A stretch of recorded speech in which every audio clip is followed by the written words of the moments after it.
This presentation will review an online teaching resource called Keep It Simple Science. It claims to cover all the topics in the New South Wales High School curriculum for science. The resources are supplied in PDF or PowerPoint formats and cost between $33 and $69 per topic.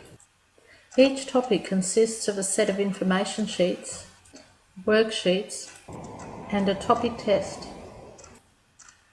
Both the information sheets and worksheets fail to adequately or frequently build on real-world connections for students, and would score poorly for the element of significance in the New South Wales Quality Teaching Framework. For example, the information sheet on classification of organisms does not link this knowledge with applications outside the classroom. For example, classification hierarchies used in library catalogues, Army command rankings, pharmaceutical and diseases, and so on. Another example is the exercise on Make Your Own Dichotomous Keys.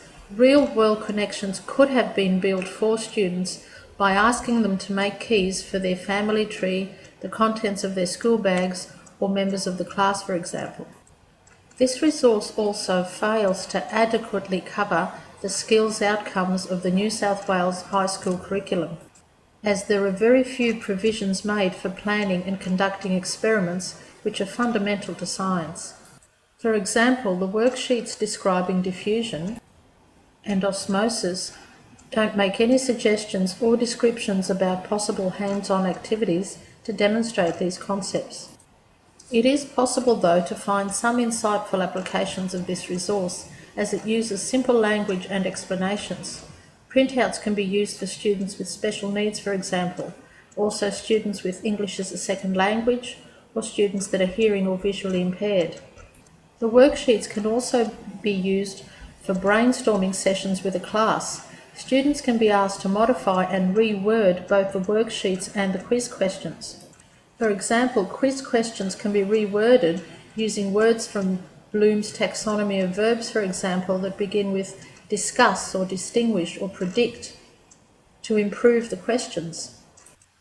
Other applications could also include using the worksheets with the students working in groups to design experiments of their own.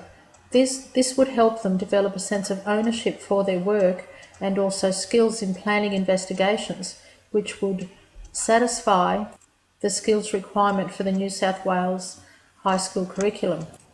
There are positive aspects to this resource, though, which can be used for meaningful learning. For example, it could be combined with other web-based tools, whereby worksheets and quizzes could be embedded into smartboard lessons. This would allow students to actively engage with the information and also with quiz questions, where they could come up to the board, choosing the correct answer and using touchboard features to reveal additional information. This would also contribute to developing a better quality learning environment. Another useful feature of this resource are the mind maps, which are provided at the beginning of every topic. These can be embedded into smartboard or PowerPoint lessons and would be a great way to help students scaffold their knowledge. They can work forwards and backwards within the knowledge trees, looking at the broader picture of a topic and the systematic breakdown of information.